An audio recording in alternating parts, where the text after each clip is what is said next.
It's not much of life you're living.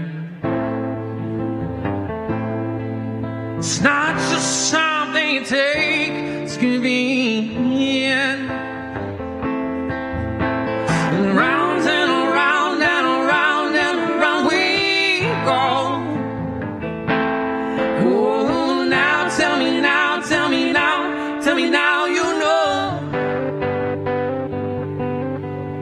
Not really sure how I feel about it. Something in the way you move makes me feel like I can't live without you. It takes me all the way.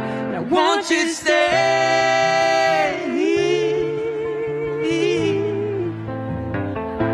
I want you to stay.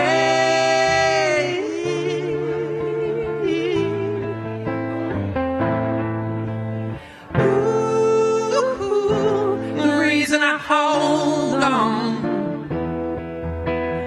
Ooh, 'cause I need this hold on. Funny, you're the broken one, but I'm the only one who needed saving. 'Cause when you never see the light, it's hard to know which one of us is caving. Not really sure how I feel about it. Something in the way you move makes me feel like I can't live without you. It takes me all the way. I want you to stay.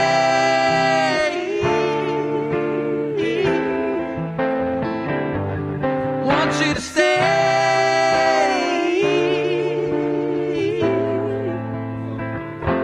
I want you to stay. Thank you very much. All right, thank you. And would you stay a while? We're about to start our live program this evening. Once again, we are Austin and Leah. If you'd like to follow us on Facebook, we do have a Facebook page, Austin & Leah. If you just do Austin and Leah, there's a group out of Nashville, Tennessee. I mean, I'm sure they're great too. So, but follow us. We'd love to hear more from you. If you want to book us for an event, we'd love to. We're just excited to have you here. Make sure you go grab a drink, some yummy, delicious grub out there, and we're going to get started shortly.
All right. I think we're going to get started now. But before we get started, do you guys mind if I do a selfie? I was told I have to do this. Just a sec here. Oh. Wait. All right, everybody say cheese. Awesome. That'll be on social media later. Thank you. We have a table up here with no one sitting at, or one person. Nope, no one sitting at. So if there's people that would like to sit up here, feel free to move forward. I think most of you know me. I'm Tim Rosner. I'm your mayor. At least the mayor for the people who live here in Sherwood. We have a lot of people that are visiting from outside of town, which is awesome. In fact, I'm just curious, how many people actually live in Sherwood? Amazing. And how about people who came here to visit Sherwood? Awesome. Awesome. Well, thank you everyone for coming to our State of the City. It's been a while. I think the last one we had was in 2019, so I'm very excited to get this tradition up and running again.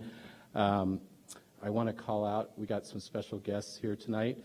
We have a member of our Metro Council, Garrett Rosenthal's here tonight. Garrett, thanks for coming. We've got Courtney Neron, our House rep, state rep. Frank Bubanek, the mayor of Tualatin. And Roy Rogers, our Washington County Commissioner. And Catherine Harrington, our Washington County Chair, is here somewhere in the back. Thank you. And we have our amazing Washington County Sheriff here tonight. Way in the back there. Yeah, they do an amazing job. Did I miss anybody? I apologize if I missed you. But anyways, again, welcome to this event. I'm super excited about it. We have an exciting program. As much as city business can be exciting, we're going to really try to make it exciting for you. But before we get going, we're going to do something we always do at city events, and that's do the Pledge of Allegiance. So if everyone could rise. I pledge allegiance to the flag of the United States of America and to the republic for which it stands, one nation, under God, indivisible, with liberty and justice for all. Awesome. Thank you. So our first item on the agenda tonight is we have the Renaissance Singers here. They want to go ahead and come out, and they're going to do a little performance for us tonight. They're a group that's been performing in Sherwood for a long time. Many of you may know that we have the Sherwood Robin Hood Festival that happens every July, and they're a featured group at that festival. So you're getting a little bit of Sherwood culture. And later on this month, I believe on the 27th, we'll have our Madrigal Feast, which is related to the Sherwood Robin Hood Festival, and they'll be singing at that as well. So with that, I will let them go.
Thank you so much. That was wonderful. How about another round of applause?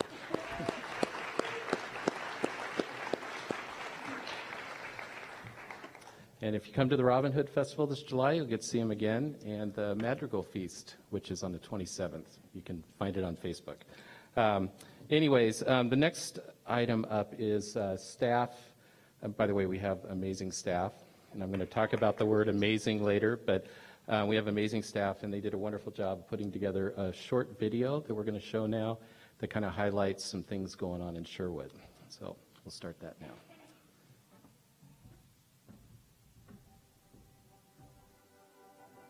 Hi, welcome to the City of Sherwood. This is Tim Rosner, your mayor. We have a lot of amazing things going on in the city right now. We've completed some amazing projects recently, like the Cedar Creek Trail, and we got some projects that are just starting, like the Pedestrian Bridge, which is going to connect East and West Sherwood and connect our kids to the new high school. But more than just providing that connection to the high school, it's going to connect our communities and connect the trail systems that we're already putting into our neighborhoods. So someone who lives over near the Ridges School can ride their bike all the way downtown and go to the library, and parents can feel safe about that. And I think that's a really important aspect of what we're doing with that bridge. Did you know that the library is more than just books and other materials? We are a place to gather. We are a place to spend time with your family. We are the community's living room. One of the things that we're very proud of is we were recently awarded a grant where we could give computer classes in Spanish and English. All of the participants got computers at the end of the program, and one woman was able, through that computer that she was given, was able to get a job and get a car. And that's a lot of what the library does behind the scenes, where you think it's just about a building, but it's like we hear the things that we're doing are changing people's lives. Sherwood is creating a prosperous future for our residents and for our businesses. We're focused on economic development. Economic development means more jobs and a stronger tax base for our community. We're developing 1.1 million square feet of new industrial park space for such companies as semiconductors, other advanced manufacturing, robotics, and automation-related manufacturing companies.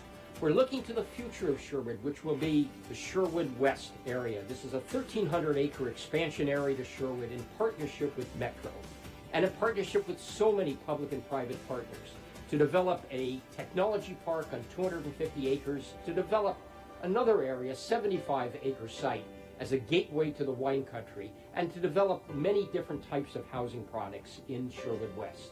We're excited to be working with the Sherwood School District on their career technical education and STEM programs, and to make connections with technology companies so that our students have an opportunity to grow and remain in Sherwood and to create the next generation of workforce for our community and for the metro region.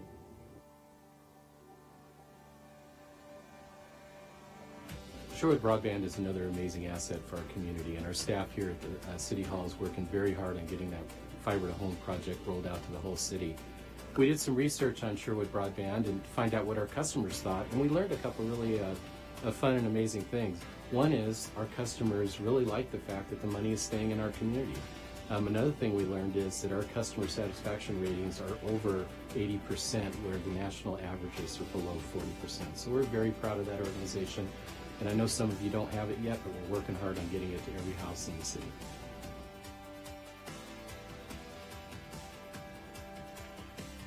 Our parks here in Sherwood are awesome. The latest projects we've completed is the Cedar Creek Trail Extension, which is extending the trail system from Stella Olson Park to Highway 99, which is about 3/4 of a mile. But keep in mind, it's part of a much bigger vision. Our ultimate goal is to connect Stella Olson all the way out to the Wildlife Refuge and go the other way out toward Wilsonville.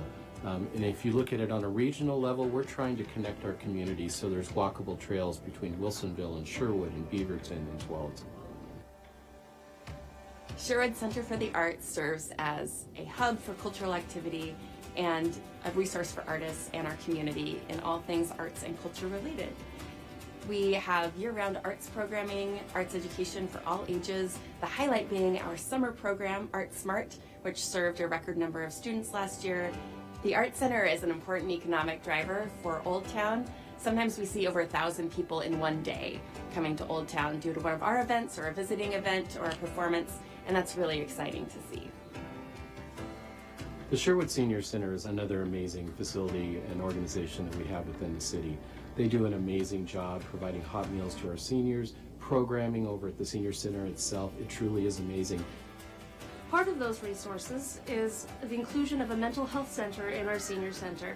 It is at the forefront of mental health treatment in the U.S., and we're one of the only centers to have this available. We provide support not only one-on-one to our older adult community members, but we also provide support for their families. We now also have a transportation program. The Sherwood Senior Shuttle is up and running and able to provide transportation from people's homes to the center, shopping, whatever people need to do.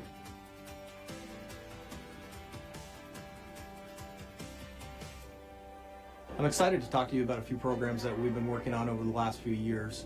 Number one is the implementation of our second school resource officer.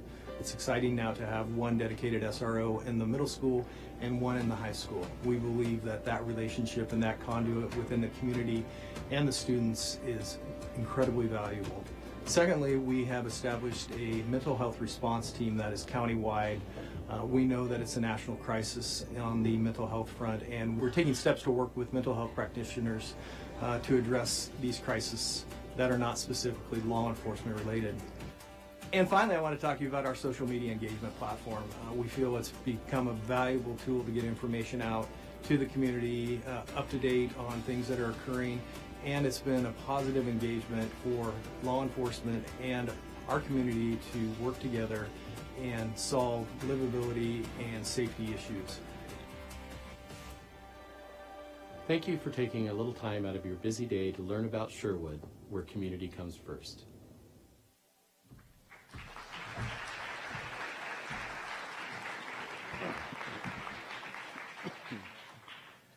That was amazing, and a big shout out. In fact, all the staff that worked on putting that together, could you just stand up real quick, because that was... There's more of you. They did an amazing job, and we're going to be using that video for a while. I was watching that video, and I realized I say amazing a lot.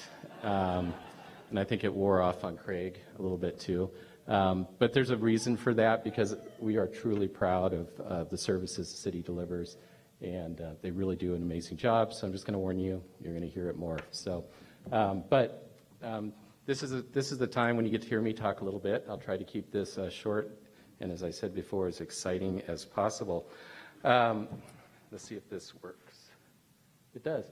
So I thought the way I wanted to structure this tonight is I'm going to actually just walk through our goal setting session that we just did and kind of talk about some of the priorities that council set for the city.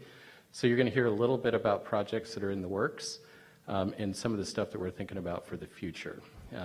Later on, we're going to do a forum, and we're going to have some of our senior staff and myself up here to answer some questions. We actually did a query out to the community and got a list of questions that they were interested in hearing us talk about, and so we can delve into a little bit more detail. And Jake, one of the owners of Symposium, is right over there. He'll be moderating that for us. He's also the president of our Main Street organization.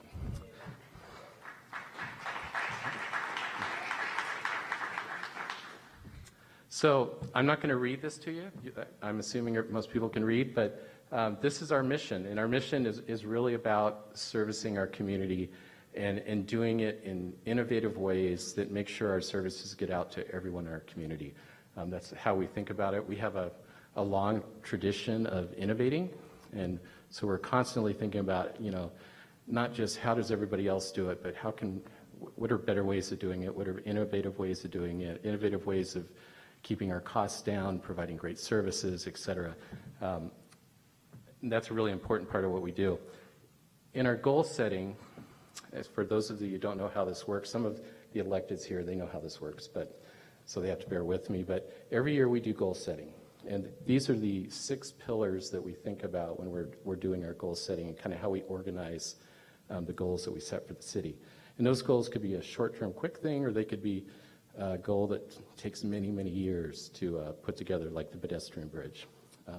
So this is how we organize that work. Once we set those goals as a policy body, as a city council, we turn that over to staff. And we say, okay, staff, here's our goals, here's our objectives.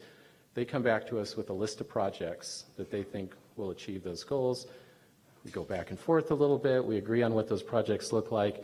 They go off and do their budgets. We organize our budget around it, and we ratify a budget, and we move forward. And then all year long, we keep the communication up. We talk with staff. We get updates. We understand where things are at. Because we all know that you have plans, and things happen, and you have to adjust. So we try to make sure that we have good communication around that. But I thought I'd talk briefly about each of these pillars.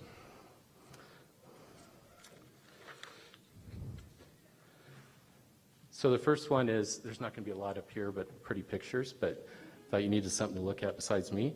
But livability and workability are an important part of how we think about Sherwood. There's a lot of great former city councils, former planners from 20 and 30 years ago that did a lot of great work to set up our comprehensive plan, set up our code, and look at how the city is going to grow. And we're where we're at today because of those people. So when I think about my job as mayor and I think about setting policy, that's my mindset. You know, we got a great city today. How do we maintain that? How do we grow and make sure it's a great city in 20, 30, 40 years? So on the livability side, and all these things kind of intersect, but we were recently named an age-friendly city by AARP. So taking care of our older and wiser community that wants to age in place here is really important. You saw that with what Maya had to say about what we do at the Senior Center. I wanted to call one thing, amazing fact out. Maya briefly in that video mentioned the meals that we serve. We not only serve hot meals in the Senior Center, we have an amazing chef, by the way. I invite all of you to come down for lunch one day, just not all at once. But we also do hot meals. We deliver hot meals to people's doors where they need it. And we were one of the only organizations in Washington County that continued delivering hot meals during the pandemic. And I was really proud of the staff in pulling that off. When you also think about livability, we think about work-life balance. So you saw Bruce talk about economic development. It's really important that we think about, right now we're about 85% residential. We have 9,000 people that leave our community every day to go to work. Some of those folks are spending an hour, hour and a half, depending on where you work, 2 hours on the road every day. So one of the reasons we're looking at bringing jobs to Sherwood is so you have the opportunity to live here and work here and get some of your day back. So that's been an important part of what we're thinking about, and one of several reasons that we're working on bringing jobs to Sherwood. We're also, we talked about Cedar Creek Trail in the video. You're going to see some exciting art starting to show up. So we have a hotel now, the Hampton Inn. They're doing very, very well. It's great to have them here. When you have a hotel, you get a little thing called transient lodging tax. So we're kind of limited on what we can spend that on, but one of the things we're going to be doing is more public art. The traffic circle on Oregon Street is slated to get some great upgrades, and you'll see some interest. I'll leave it as a surprise on what you're going to see out there, but some cool stuff's going on. We're also working hard to invest in parks and trails, as we talked about. We're actively looking to bank land for future parks in the Sherwood West area and other parts of town. We talked a lot about, we really need a signature park on the other side of 99. We have Snyder Park over on this side of 99. It's an amazing facility for the city. We need something like that on the other side of town, so that's top of mind for us too. Livability too is, I think we all recognize housing is very expensive in Sherwood. It's very expensive in the region. So we're trying to find ways to create better mixes of housing. We did a lot of outreach to the community on what type of new housing would you like to see, and the community was pretty clear on it. They liked the concept of cottage clusters, especially for folks that want to age in place and stay in our community, or for starter families that want to come into our community and need a cheaper option. And not everyone can afford the single-family detached homes that we have in Sherwood. The community was also very vocal that they wanted, we call it in the planning world, multifamily housing. That's not apartments. What it is like duplexes and triplexes and those type of of housing units. So we're looking at doing some creative zoning, first of its kind zoning, where in that Sherwood West area they'll be specifically tied to those housing types, to try to make sure that we're getting the type of housing that we need. So livability, workability, super important. Economic development, again, in the Venn diagram, all these things overlap, but bringing jobs to Sherwood is really important from a workability and a livability point of view. The other thing it does for us is I like to say it balances our tax base. And just to give you a little insight into the weeds, roughly for every dollar of property tax the city brings in for a residential area, it costs us anywhere between $1.25 and $1.50 to service that area. So when you think about police, roads, all the infrastructure, sewer, water, et cetera, that's what it costs us. For commercial or industrial or for the tech park that Bruce mentioned, it's about 50 to 75 cents. So it's a way, by bringing jobs to town and bringing companies to town in a smart way, you're starting to bring some balance to your tax base. It's for communities that are just residential, it's very difficult in Oregon. And a lot of that has to do with your property taxes and how they're capped at that 3% growth. So that's an important thing. We've had some huge successes. Bruce, that was amazing. You had an applause during that video. For those of you that don't know Bruce, he's our economic development manager. He's very active in the region, and he's a big reason that we have some great companies like Lam Research, which is a chip sector company that's moving into Sherwood. Not moving, they're expanding into Sherwood. NSI, who's here tonight, made a commitment to Sherwood, which is great. Another high-tech manufacturer. DW Fritz, Advanced Robotics, Olympus Controls, and there's other stuff in the work I can't talk about yet, but cool stuff. But we started that effort about 5 years ago. Up until then, we were really focused on housing growth.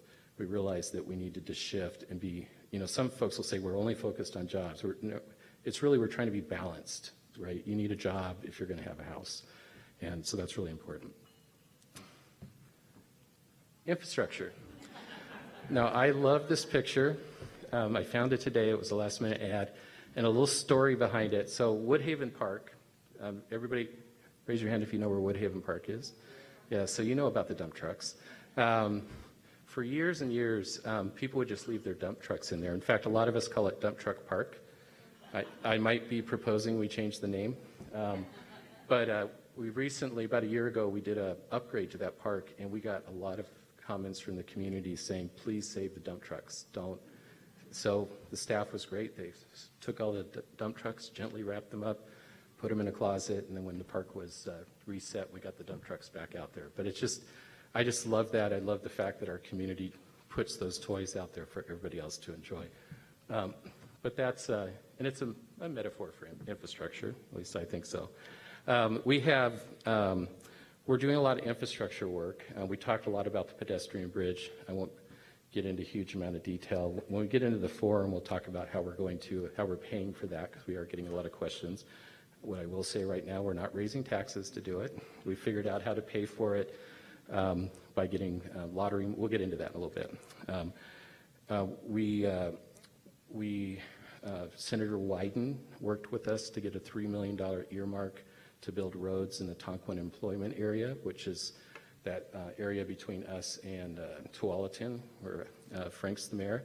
And that's by getting those roads back into that area, it makes it easier for companies to come in and build and bring new business into that part. So that was really appreciated Senator Wyden's work to get that earmark for us.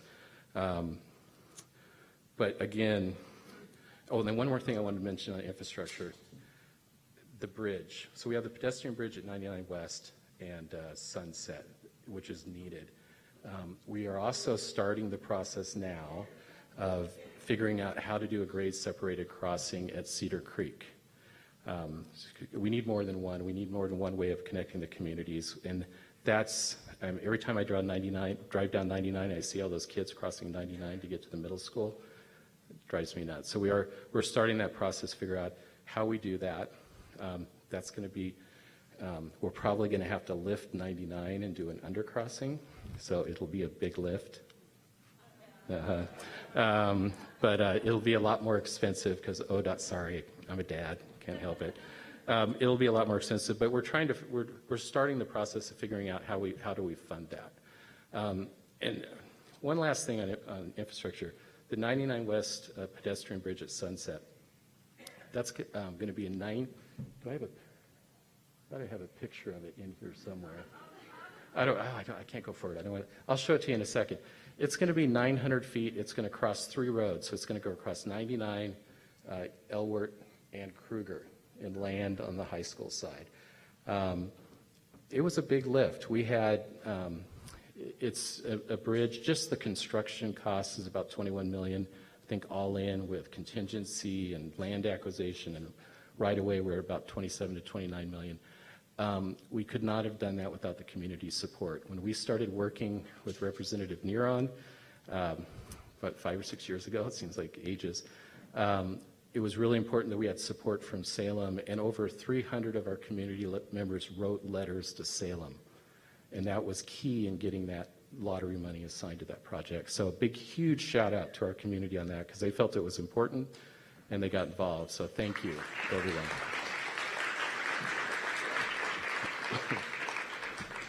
And thank you, Representative Neron, for spearheading that in Salem for us. Really appreciate it.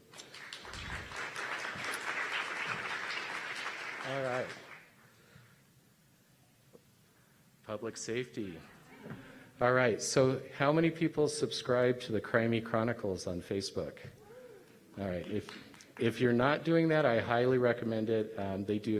Their public relations with our community is amazing. They really embrace community policing, and they keep us informed about what's going on in the community from a public safety point of view in a fun way, but still tells us the facts about what's going on. They just do an amazing job. So I highly recommend that you check that out. I chose this picture because our police department does I think they do it once a quarter, they do Coffee with a Cop. And on May the 4th, for you Star Wars fans, they will be doing Coffee with a Cop at Dutch Bros here in town, and there will be a whole bunch of Mandalorians, rebels, members of the Empire. They will be down there to have fun with the kids. I took my lightsaber down there last year, had a great time.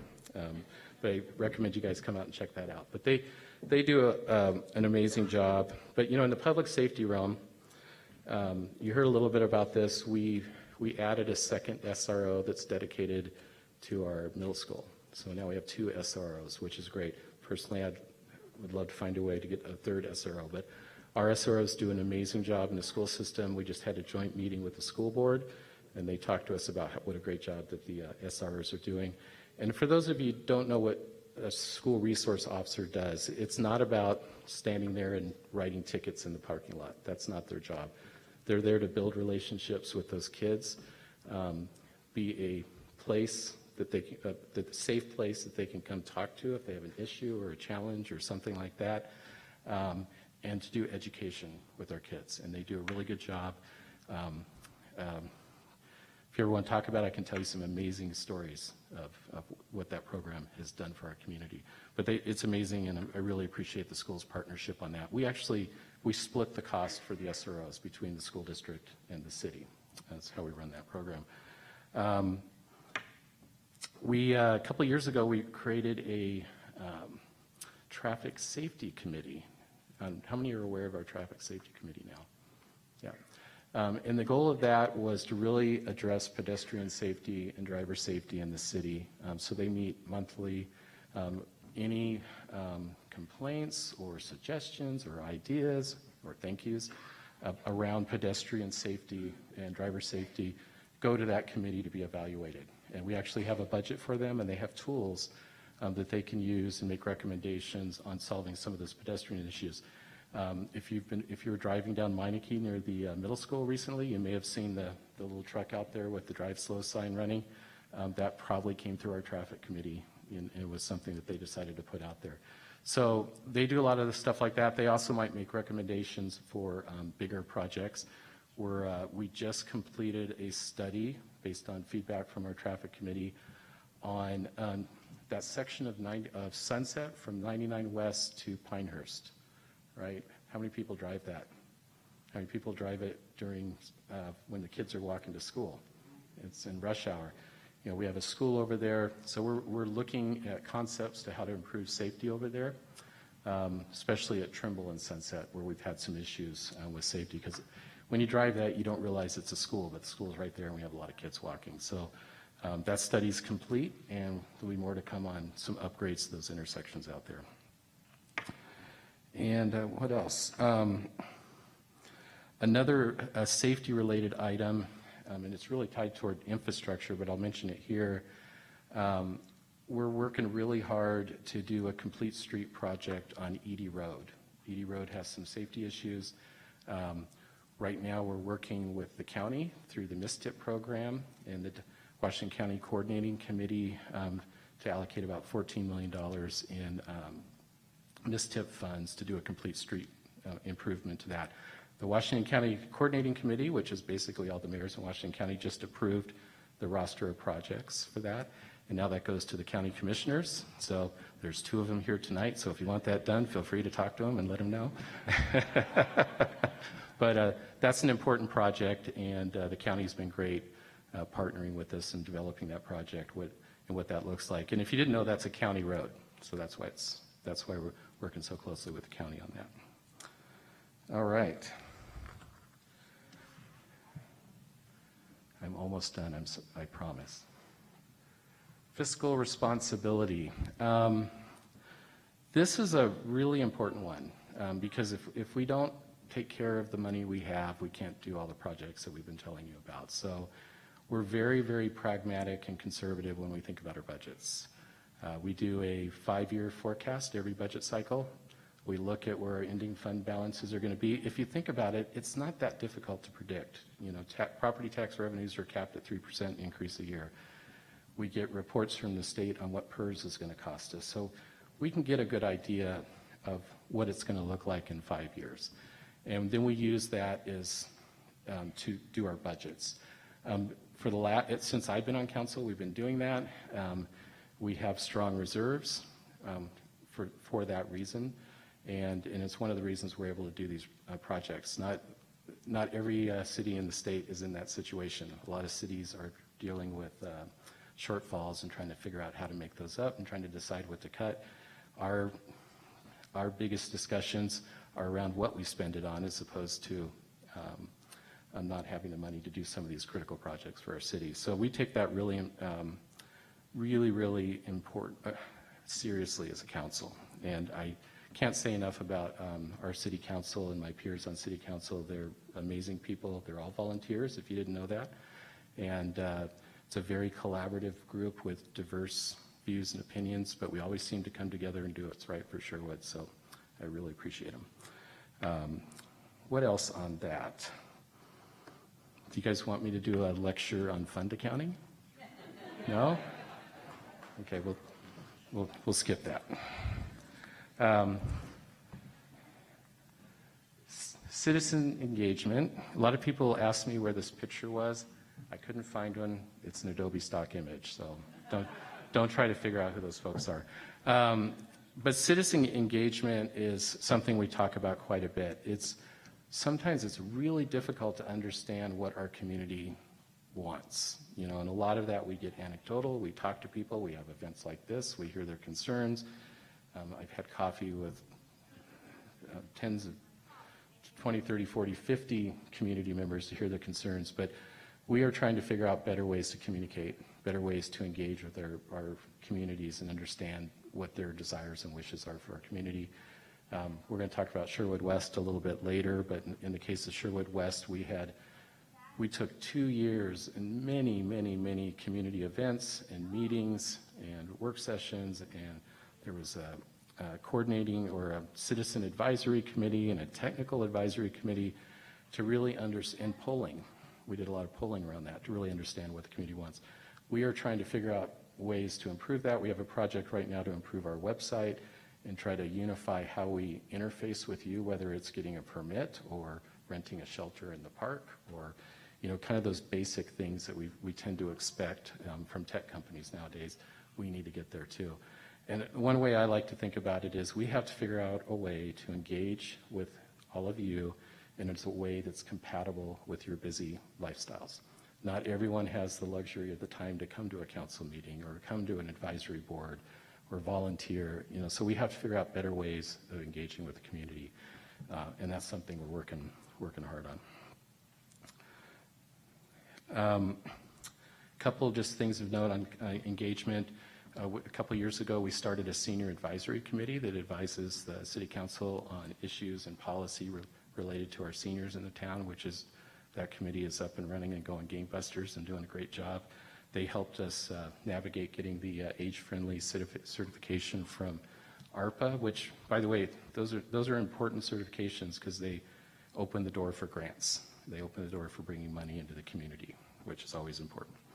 And last year, and it's a work in progress, and we're starting to build it, but we created a youth advisory committee in partnership with the high school. It was the first year. We had some growing pains. We're going to work on it and continue to develop that. But we have some great state programs around youth and government and Mock UN and these different programs. We really don't have anything around local government. So part of our goal is to get kids, especially in high school, exposed to what local government does. Because in my opinion, local government's where it happens. This is where the real work gets done. So that's been a fun part of things. All right, we're in the home stretch. I just want to talk about Sherwood Broadband briefly. Raise your hand if you have Sherwood Broadband. Awesome. A couple of years ago, there would have been no hands up, so it's great to hear. We started Sherwood Broadband. It's been almost 20 years. I like to tease some of the carriers that we were the first carrier to have fiber in Sherwood, which is a true story. But it's been about 20 years ago, and a lot of our focus during that time was really servicing public and the private sector. We actually have fiber or lease fiber through Clackamas, Yamhill, and Washington County. And we have a lot of customers all through those areas. And it does generate some revenue for us, and part of what we've been doing with that revenue is funding our fiber to the home project, which is running right now. So we've got about a third of the community now. We have fiber in your front yards. So if you want Sherwood Broadband, give us a call. We'll get you connected. They can tell you where we're located, and we're working on getting the rest of the community rolled out. The other thing we're doing with that, and Representative Salinas, our Congresswoman, couldn't be here tonight, but I just want to give a shout out to her. She's been a great partner with the city, and we were able to get a $1 million earmark for broadband expansion in the latest ag bill that was just signed at the federal level. So she's doing a great job for us too. But we're not stopping at our borders, and it's really important for a lot of reasons. We are putting fiber out into the rural areas around us, and part of the reason we're doing that is bridging the digital divide for our school students. The Sherwood School District isn't just confined to Sherwood. Sherwood School District is out in North Wilsonville, towards Newburgh, and out towards Hillsborough. And we have a lot of kids out there that didn't have internet service. That became very apparent during the pandemic, so we're working on getting that out there. The way we're funding that, there hasn't been any bonds or tax. We haven't asked you for more money. We're paying for it as we go. We're balancing getting the fiber into communities that can afford it and communities that need help to afford it, so we can kind of drive that. And we also are using some urban renewal agency funds to pay for some of the backbones, plus the earmarks I just talked about. So that's an important part of what we do, and they do an amazing job. We get really great reviews on that product. I had to put this up there. This is the picture I was talking about. So if you haven't seen it, this is a rendering of the Pedestrian Bridge. We already talked a lot about it, so I won't go into a lot more detail, but this is looking from the high school side back toward the YMCA. And the amazing part about it was it's a beautiful design. It'll be all stainless steel. It'll be painted white. Did everybody participate in the poll on what color we were going to paint it? I wanted Bowman red, but everybody else wanted white. But it's going to be a beautiful bridge, 900 feet long, and it's going to go over 3 roads. So we're very excited. And that should be, Craig, or city manager always throws these big words around. He says, it'll be substantially complete the summer of 2025. So I had to ask what that means, and that means it'll be up and ready to use and available to the public. We just might be doing some like landscaping and some other, ticket items through the year. But we're hoping to have that up and open for the 2025-2026 school year. The Robin Hood Plaza is another project we recently completed. Great addition to downtown. It really, I spent many, many years going to the beer tent at the Robin Hood Festival in the gravel. So it's going to be really nice not have to stand in the gravel. But this is an amazing addition. We designed it such that we still can park there when it's not being used for festivals, but when we need the space, we have it, and anyone in the community can rent it out. Fun fact, have you ever noticed there's no curbs in downtown Sherwood? Most cities have curbs. That was very intentional that we designed it like that, so we had a really event-friendly downtown area, so you're not tripping on curbs when you're trying to get from one vendor's tent to another. And this is like the silent project that no one knows about, but I really want to call it out. Back 2008, Craig? 2006. For those of you who've been around, we did a major water infrastructure project. Before that, we all had well water. How many remember the well water? And the scale and the minerals and all that. And back then, we went out, we cut some money, and we partnered with the city of Wilsonville, and we built a water treatment plant. And we acquired 20 million a gallon a day water rights to the Willamette River. We don't even use half of that right now, so we're well suited for the future. We put in a big pipe all the way to Sherwood from the treatment plant that can handle that same capacity, and we built a treatment plant. We are wrapping up this year, in the fall year, we'll be wrapping up our first major expansion to that water treatment plant. And this one's kind of flown under the radar because we had the funds, because we were smart, that again, those people in the past, I wasn't around, that when they set that program up, part of your water bill is putting a little money away every month to these capital projects that we need to keep these facilities up and running. So this project will wrap up, but we've added, I can't remember the exact numbers, but we've added 2 or 3 million gallons a day capacity for the city of Sherwood, and we still have room to grow it out there as the city grows into the future. So we're in a wonderful spot now. We're not having to buy water from Tigard. We're not part of the Tualatin Valley Water District's big pipe project. One of the reasons you're seeing Tualatin Sherwood Road all torn up. And we've now gotten to the point where we have some of the cheaper rates in the region, if you actually go around and look at what other cities are paying now. So we're in great shape, and I really appreciate those former councilors, mayors, and planners that had the foresight to do this all those years ago. Looking forward, I'm not going to steal Eric and Bruce's thunder too much on this. We'll deal with it in the forum, but we're going to talk a little bit about Sherwood West, but that's a big area of focus now. And, and a lot of people have asked me, why do we want to grow? And to me, that's the wrong question. In my mind, we need to plan for growth, because if we don't plan for growth, others will plan it for us. So it's really important that we stay ahead of this and understand how we want this area to grow, make sure that we're putting the right comprehensive plan in place and code in place so that area develops the way we want it to develop. Just because we're asking Metro for an expansion of the urban growth boundary today doesn't mean there's going to be bulldozers out there tomorrow. This concept plan, what we're working on, this is a 20, 30-year plan, and we still have a lot of detailed work to do before you ever see any development starting to happen out there. But we'll talk about that in a little bit. So we made it. I'm done. Yeah.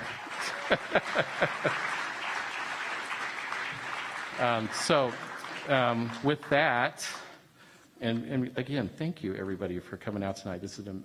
I was worried we'd have like 20 people, so this is amazing. So with that, we are going to get our forum set up here. So if we could have our panelists come up, and I want to introduce Jake. He's not from State Farm. He's going to be our moderator tonight. He's amazing. He's an amazing member of our community. He's the president of our Main Street Association and one of the owners of Symposium. Thank you. Thank you. Another round for Tim. Whoa. And almost caught my phone there.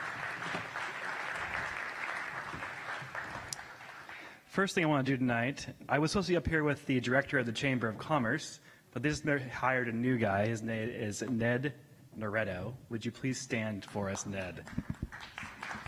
Welcome to the community. Thank you for being here. Secondly, this has gone a little long, and so if you need to leave, that is totally fine. We're going to go through this panel conversation as quickly as possible, but community engagement is important, and so your questions are valuable, and we want to walk through those together. These questions were gathered from community poll and compiled together to make the most sense for the panel discussionists up here. So for the next 20 seconds, each of you, would you please state your name and what you do for the city of Sherwood? I think you guys have heard enough from me. I'm Tim, your mayor. Hello, I'm Maya Martin Burbank, and I'm the manager of the Marjorie Stewart Senior Community Center. Hi, Eric Rutledge, Community Development Director with the city, oversee planning, building, and code compliance, work very closely with Bruce. And I thank my partner, Eric. I'm Bruce Coleman. I'm Economic Development Manager with the city of Sherwood. Very good. Thank you all. Round of applause for everybody. So the first question that was compiled together is, what is Sherwood doing to attract businesses? Old Town specifically, larger town.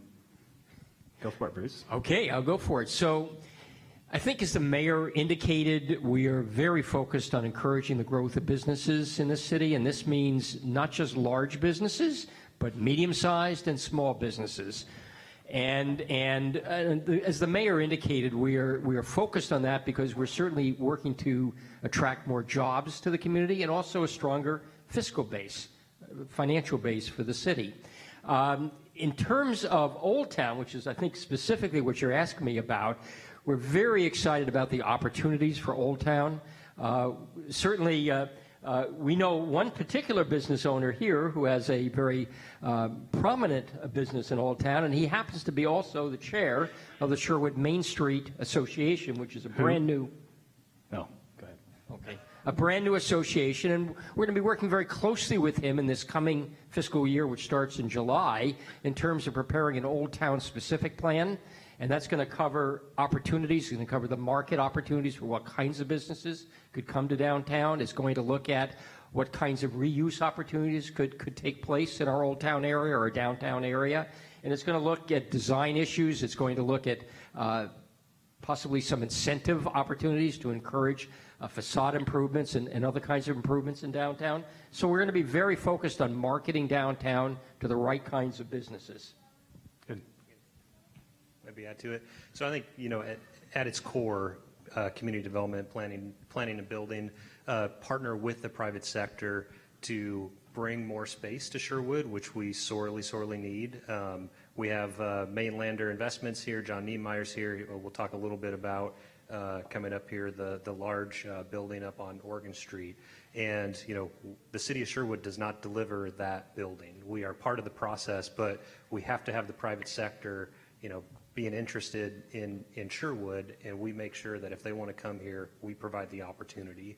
And to that point, the quality of life in Sherwood, the mayor just went over, our summary, really high quality of life here in Sherwood. Companies know that, developers know that, and so part of what we do is maintain that high quality of life, and that's an incentive for these businesses to come here. So in addition to just getting them the permits, all the things that the mayor just mentioned, the trails, the bridge, the park space, all of that is also economic development. It's livability, it's the quality of life for all of you, of course, but it's also, if a company is choosing between this city and that city, and the land value is the same and everything else, they are going to want to come to Sherwood because they know that they can attract employees and talent to their company as well. So maintaining that high quality of life is something that we do to attract businesses as well. Either panelists want to talk into that? Tim? Maya? I'll keep it super short. I think, Bruce talked about incentives, and I think that's an important part of the relook, or not relook, but looking at our downtown overlay. And are there things we can do through SDC offsets and other programs like that to encourage the type of businesses that we'd like to see down there, which is, walkable restaurants, boutique shops, those types of things. And we talk a lot about downtown, but we also have a wider area that we're also looking at addressing as well. Very good, thank you. So Maya, your work with the senior citizens of Sherwood. So tell us a little bit about that. What are we doing for older citizens meal programs? Tim talked a lot about it, but from your perspective, how can we help? Sure. So what Sherwood is doing for the older adults in the city is one of the things that I'm proudest of in my life, in working with and being with the city. Not only do we have the Marjorie Stewart Senior Community Center, where our mayor mentioned that we cook fresh cooked meals Monday through Friday. So we have a chef that's cooking fresh vegetables, fresh proteins, something different every single day for everybody who's there. We have the mental health programs to support our community and their mental health. We have socialization programs, classes. We cater to all realms of wellness at the Marjorie Stewart Senior Center. We have a new transportation program, the Sherwood Senior Shuttle, that does curb-to-curb pickup and drop-off for our older adults in the Sherwood area. It's a new program. It just started. I'm very proud. But we also, above that, we have just finished up an ADA survey of the city to make sure that the city is doing what we need to do to make our buildings and parks accessible to people. We have, as again the mayor mentioned, the Senior Advisory Board that is working to survey and make sure that we are meeting the needs of our older adults in many different realms. And of course, we have our new age-friendly city designation. We received that in October, and what that means is that the city of Sherwood is really prioritizing the living and working and accessibility for people from day one to the last day, whatever that looks like. And so we are looking at polling our community, finding out individual needs. Right now we finished a year-long survey and we learned that we need to really focus on transportation, housing, and sociability. So that's what we're really working on strengthening in the city today. How you can help is volunteer. Wonderful. Join our advisory board. Participate in our surveys. Come talk to us and tell us what you need and what you're seeing in the community. How do you gather your surveys? We do it various different ways. We have in-person surveys at the center. You can call the center and we can do those surveys over the phone. And of course, we have those surveys available by email. Over the last year, you saw a little blurb at the bottom of your water bill saying, please fill out this survey. So you'll see that again. But if you're ever just curious about what's available or how you can help, please give us a call at the Marjorie Stewart Senior Center or email me, and we'll get back to you and see what we can do about that. Very good. Any of the panelists want to speak into that? Good. Okay, next question. The pedestrian bridge cost a lot of money. A lot. How is that being paid for? Can you describe TIF and other things on mechanisms to pay for that bridge? It drives me nuts how much construction costs. What you might not be aware of, just talking about construction costs, for as long as I can remember, especially for government projects, the inflation rate for construction costs has been averaging about 7% a year, and it's one of the reasons we're so focused on getting things done quickly. Just on the pedestrian bridge, I used to talk to the city manager all the time. Every month we delay is another couple $100,000 when you just think about construction costs.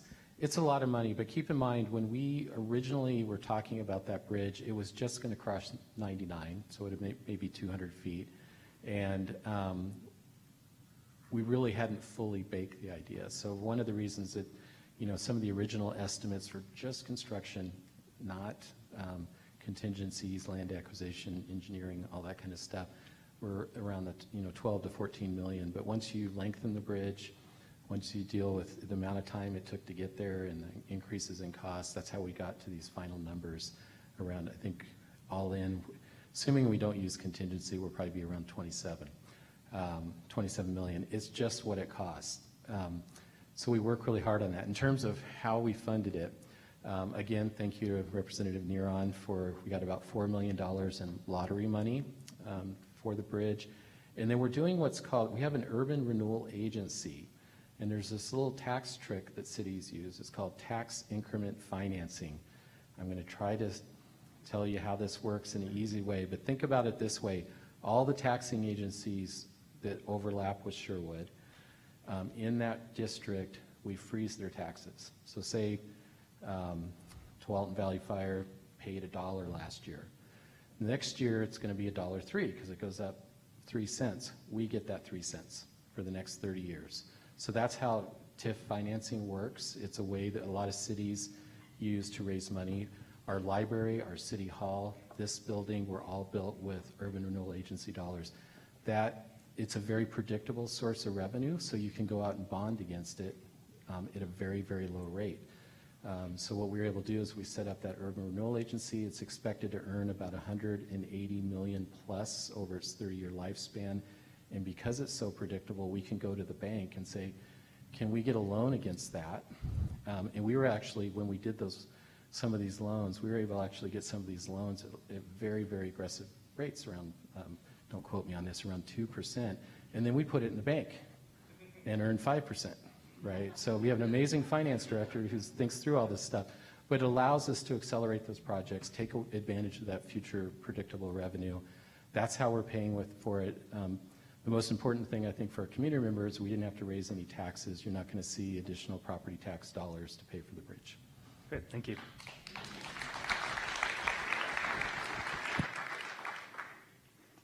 For Bruce, what is the massive building on Oregon Street? That's a great question. Many of you may have seen it. When you go from Old Town or downtown, you go down past the two roundabouts, and all of a sudden you see this large building on the hill, a shining building on the hill. And really there's somebody here who is very involved in it. And I know John Niemeyer has already been mentioned. He was the land partner and has become the partner with Schnitzer Properties, which is a partnership working on the development of what's known as the Sherwood Commerce Center. That's the first phase is what you're seeing under construction right now, or almost complete, quite frankly, almost ready for occupancy, and that is about 445,000 square feet. What's really unique about it is from multiple companies, and it is what they call a spec development, which says a lot about Sherwood's industrial market and opportunities. So what you have is you have big investment coming in, and nobody knows who the end tenants are going to be at the very beginning. But you know, because this is Sherwood and this is a great location for manufacturing, advanced manufacturing and industrial companies, it's going to get filled. So John and his partners at Schnitzer Properties have built the first phase. The next phase will be phases 2 and 3.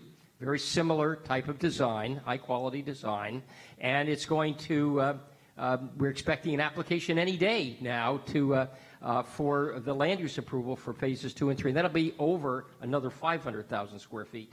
So when that's done, it'll be a little over 1 million square feet of new industrial park space in Sherwood, and that's not all. There's more coming. So this is all part of the Tonkin employment area, which has been planned for 20 years. For new job creation and new balanced revenue, new revenue sources for the city of Sherwood. So we're very excited. And I think at the time when John's project and the Schnitzer project are done, there'll be about space for 30 companies, something of that sort, because it'll be a multi-tenant type of development. And we're very excited about one of the most recent tenants that's going in, and that's Olympus Controls, which is a robotics company. So it's exciting to see this kind of advanced manufacturing happening in Sherwood. Great, thank you. Anybody else want to touch on that, or are we good? Okay. So the next two questions we're going to compile together right now. The first is that housing is expensive here in Sherwood. If you're under 35, raise your hand. Yep, you right there, sir. So, what can the city do about lowering housing prices? And also, let's morph that also into Sherwood West together. Yeah, I can take that one. So housing costs are high here. I think we have to look at, what are the reasons that housing costs are high. There's a lot of reasons, but a few of them: cost of land is very high right now, cost of labor and construction, as the mayor mentioned, cost of infrastructure. And so the city has a certain role in addressing that. Start with infrastructure, which is one of our key roles in addressing that. There's different roles between government and a developer in terms of which infrastructure they're providing. Government and local government usually responsible for the larger trunk lines, the arterial roads, things like that.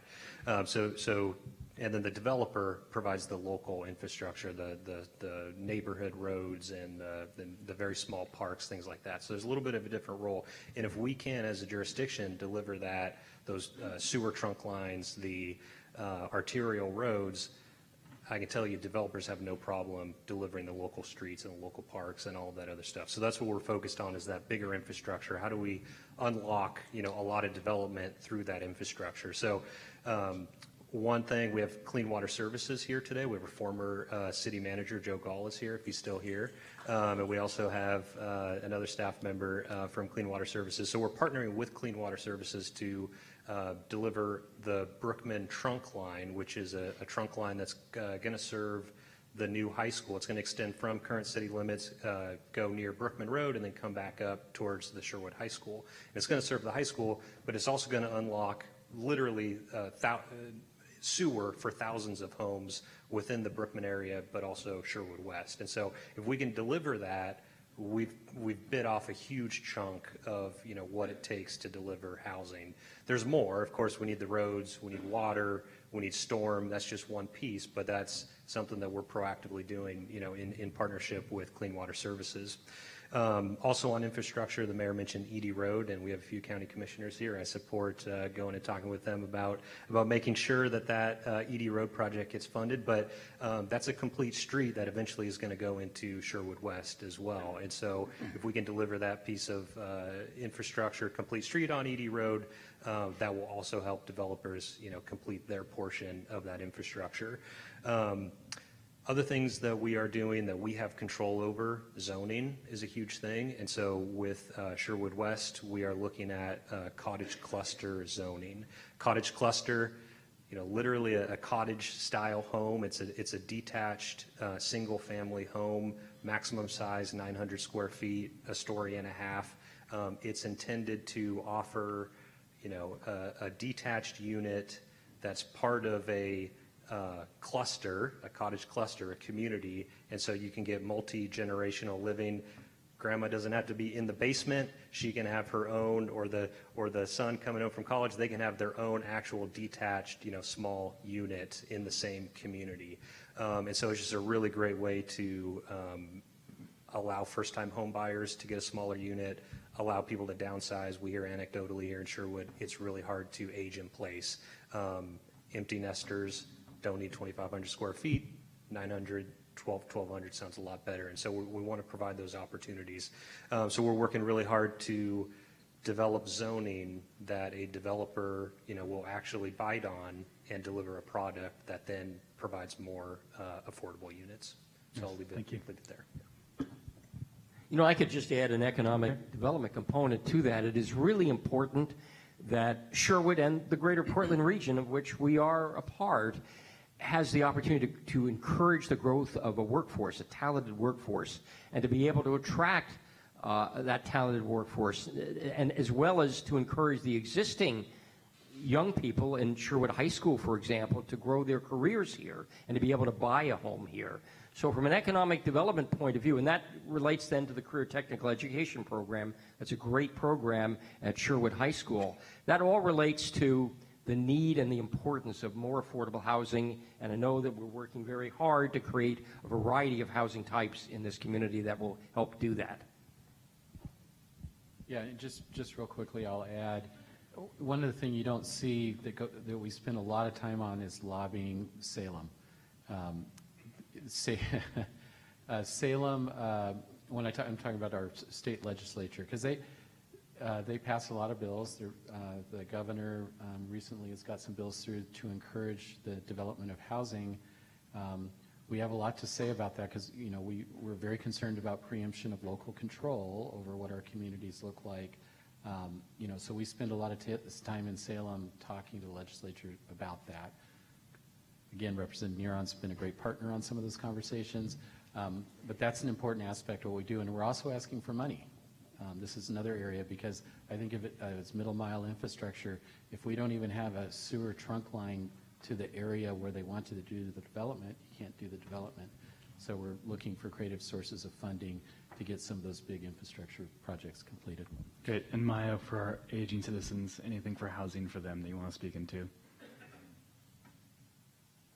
Yeah, I know our senior advisory board is very passionate about working with Sherwood West to make sure those cottage clusters are built in a way that they are accessible using universal design standards, and also that middle housing that you brought up earlier, the duplex cottages and middle living, to really improve the use of a single space. So you're having more people being able to be together, shared community and shared housing. So I think that's something that's really important for the advisory board that we're working with the City of Sherwood for. Great, thank you. And to close it out, 5 seconds each of you for one sentence. What is the biggest issue that you're working on with Sherwood today? What is start? Go for it. One sentence. So I think it's creating extensive partnerships with the public and private sector to grow continue to grow a prosperous community in this city. And we have many of those partners here, so it's sentence 2, and I won't name all of them. But you all know who you are. Yeah, I'd say maintain and enhance the quality of life. Planning is, we touch a lot in planning and community development, parks, roads, housing, jobs, you know, everything. And so if we can maintain and enhance that quality of life, I think we've done our job. I will use this one. I think the biggest thing that we're working on right now is to increase visibility and communication for older adults, engagement in community activities, in volunteerism, and being part of the community as we work together. Also working on making sure people who want to stay in their own homes are able to do so through various funding sources, and the community coming together to provide resources for people who need help rebuilding and restructuring their homes so they're able to stay in that. So between that, mental health, housing, transportation, that's what we're working on to help older adults in our community, and we need all of your help. One sentence. One sentence. It's all good. It's a big commas. Lots of commas. I'm just going to sum it all up. Oh, shoot, that was my sentence. No, the most important thing for me is making sure that we maintain this amazing community now, 5 years, 10 years, 20, and 30 years into the future. Great, thank you. Thanks to the panelists. Give them a round of applause.